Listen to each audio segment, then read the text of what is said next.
आज की इस वीडियो में हम लोग लैमार्क के सिद्धांत, डार्विन के सिद्धांत और ह्यूगो डी ब्रिज का जो सिद्धांत था उत्परिवर्तन का, वो क्या है उसको विस्तार से समझेंगे।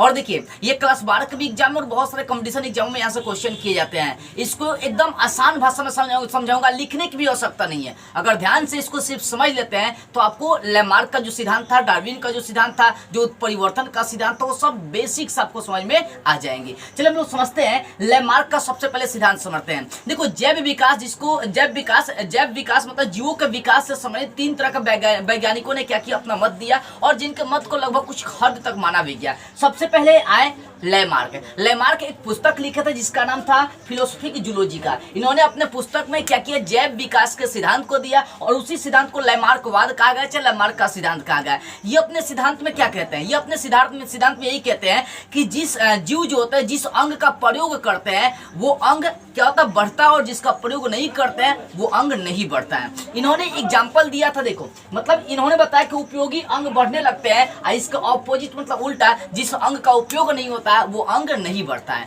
इन्होंने एग्जाम्पल देके चला था जिराफ का और दूसरा स्नेक मतलब सांप का।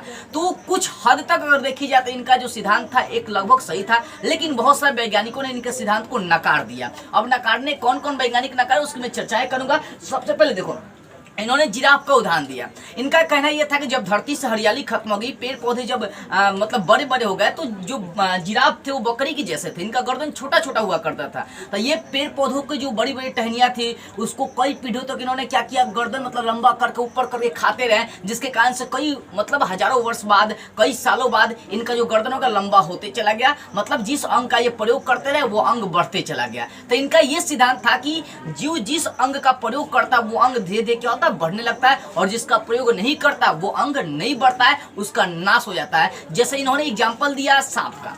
लैमार्क साहब कह रहे थे कि इनको सांप जो थे उनको झाड़ियों में घुसने के लिए, झाड़ी में जब घुसते थे सांप तो उनका पैर वहीं पर फंस जाया करता था, जिसके कारण से ये आगे नहीं बढ़ पाते थे। तो इन्होंने क्या किया, अपने पैर का प्रयोग करना ही बंद कर दिया, जिसके कारण से आने वाले समय में जो सांप था इनका पैर हद तक क्या हो गया, गिर गया। कुछ हद तक इनका क्या हो गया, पैर गिर गया। तो लैमार्क साहब ने यह बताया कि जिस अंग का जीव प्रयोग करता है वो अंग धीरे धीरे विकसित होने लगता है, और जिसका प्रयोग नहीं करता वो धीरे धीरे क्या होता है, नष्ट हो जाता है। लैमार्क साहब ने ये बताया। तो बहुत सारे वैज्ञानिकों ने इसको गलत साबित कर दिया। सबसे पहले हम लोग बात करते हैं ह्यूगो डी ब्रिज नामक जो वैज्ञानिक थे, इनके सिद्धांत को वो क्या किए, गलत साबित कर दिए। इन्होंने क्या किया, ह्यूगो डी ब्रिज जो थे ये मूस लिए, और मूस लेकर क्या किया, उसका मतलब 21 पीढ़ी तक उसका पूंछ काटते रहेगा। जैसे एक मूस है, उसका फिर संतान, उसका भी पूंछ काट दिए, उसके 21 खानदान तक ह्यूगो डी ब्रिज जो वैज्ञानिक थे उसके पूंछ को काटते रह गए। तो इनका ये कहना था कि जिसका आदमी प्रयोग नहीं करता वो खत्म हो जाता है। तो 21 खानदान तक जब मूसों का पूंछ काट दिया गया तो आने वाला जो खानदान होगा कई सालों बाद उसका तो भाई पूंछ खत्म हो जाना चाहिए, क्योंकि उसका प्रयोग नहीं है, मूस के पूंछ का कोई प्रयोग नहीं था। इसी कारण से इन्होंने क्या किया, ह्यूगो डी ब्रिज नामक वैज्ञानिक ने लैमार्क के सिद्धांत को नकार दिया। अब रही बात भारतीय, तो भारतीय ने भी क्या किया, नकार दिया कि भैया जो कान नाक छेदवाया जाता है ये हमारे पूर्वज कई साल से मतलब जो है ना इसको अपनाते आ रहे हैं, छेदवाते आ रहे हैं। तो कई साल से, तो आने वाला पीढ़ी में जो संतान जन्म लेगा उसका जो आंख, उसका नाक कान जो होगा वो तो भैया छेदा हुआ जन्म लेना चाहिए था। वो कौन चीज, छेदा हुआ जन्म लेना चाहिए था। चलिए आगे देखते हैं, आगे समझिए। तो लैमार्क ने क्या बोला, लैमार्क साहब ने ये बोला कि मतलब जिसका प्रयोग करता है आदमी वो अंग धीरे धीरे विकसित होता है, लेकिन जिसका प्रयोग नहीं होता वो अंग विकसित नहीं होता है। तो लैमार्क साहब के सिद्धांत को बहुत सारे वैज्ञानिकों ने नकार दिया। इसके बाद आए डार्विन साहब। अगर आपके एग्जाम में आएगा कि लैमार्क के सिद्धांत को लिखे तो क्या लिखेंगे, लैमार्क का सिद्धांत लिखेंगे कि लैमार्क साहब अपने फिलोसफी जूलॉजी का किताब में एक सिद्धांत दिए जिसको लैमार्क का सिद्धांत कहा गया। इनका ये कथन था कि जिस जीव जिस अंग का प्रयोग करता है वो अंग धीरे धीरे विकसित होने लगता है, और जिस अंग का जीव प्रयोग नहीं करता वो अंग विकसित नहीं होता है। जैसा कि इन्होंने एग्जाम्पल जिराफ का दिया था और सांप का दिया था। जिराफ जो था वो अपने गर्दन का प्रयोग ऊंची ऊंची टहनियों को तोड़ तोड़ कर उसके पत्ते को खाने में करने लगा। तो कई साल बाद यानी 100, 150, 200, 400, 500, 1000 वर्षों बाद इनका गर्दन विकसित होते होते बहुत बड़ा हो गया। पहले इनका गर्दन बकरी के समान था। फिर सांप का भी एग्जांपल दे सकते हैं। इन्होंने कहा कि सांप अपने पैर का प्रयोग करना बंद कर दे, जिसके कारण से आने वाला समय में सांप का पैर ही खत्म हो गया।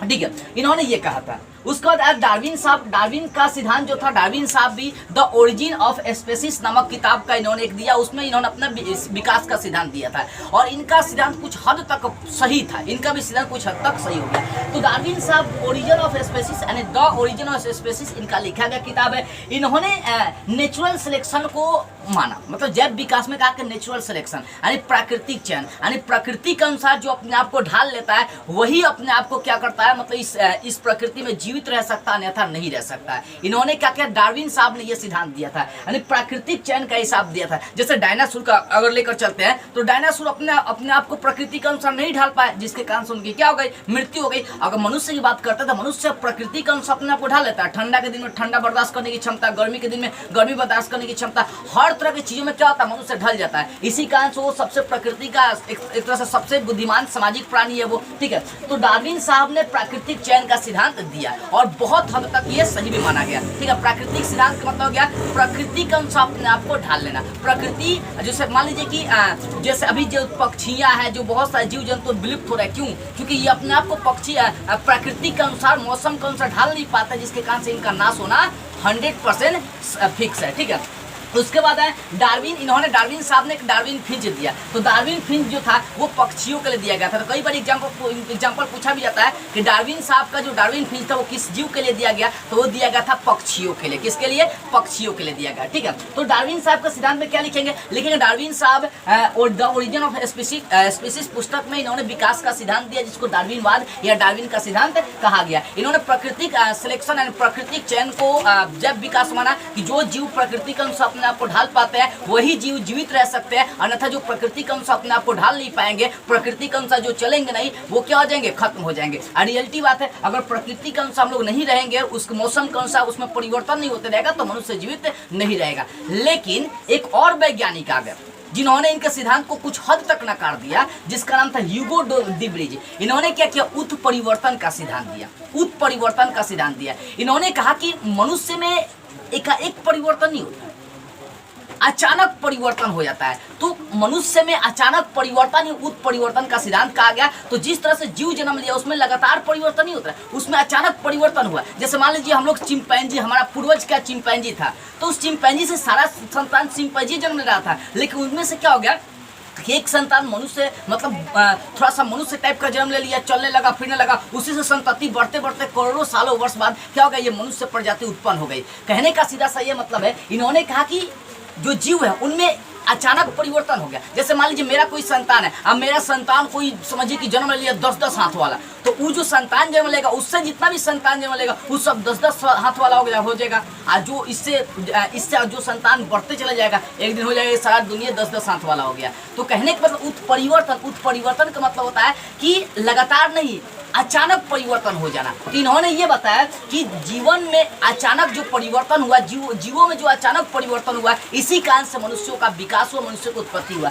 जैसा एग्जाम्पल वानर के लेकर चल सकते हैं कि हमारा पूर्वज वानर था, चिंपैंजी था, तो सारा चिंपैंजी से संतान चिंपैंजी जन्म ले रहा था, लेकिन उससे कोई एक ऐसा मतलब वानर जन्म लिया होगा, चिंपैंजी जन्म लिया होगा जो मनुष्य के जैसा होगा, धीरे धीरे चलते फिरते वो पूरा मनुष्य बन गया और उसमें लगातार परिवर्तन होगा। आने वाले कई वर्षों तक क्या हो गया, क्या बन गया, तो भैया वो मनुष्य बन गया। तो इस तरह से ह्यूगो डी ब्रिज नामक वैज्ञानिक ने क्या किया, उत्परिवर्तन का सिद्धांत दिया, ठीक है। तो तीन वैज्ञानिकों ने दोनों का, डार्विन का, ह्यूगो डी ब्रिज का उत्परिवर्तन का सिद्धांत, ये तीनों हद तक क्या हो गया, सही माना गया, यानी ये दोनों हद तक सही माना गया और लैमार्क के सिद्धांत को नकार दिया गया, ठीक है ना। तो मुझे विश्वास है कि आपको लैमार्क का सिद्धांत, डार्विन का सिद्धांत और ह्यूगो डी ब्रिज का जो उत्परिवर्तन के सिद्धांत है, ये तीनों समझ में आ गई होगी। इस वीडियो को जितना सभी लोगों के पास शेयर कर दीजिए। जय हिंद।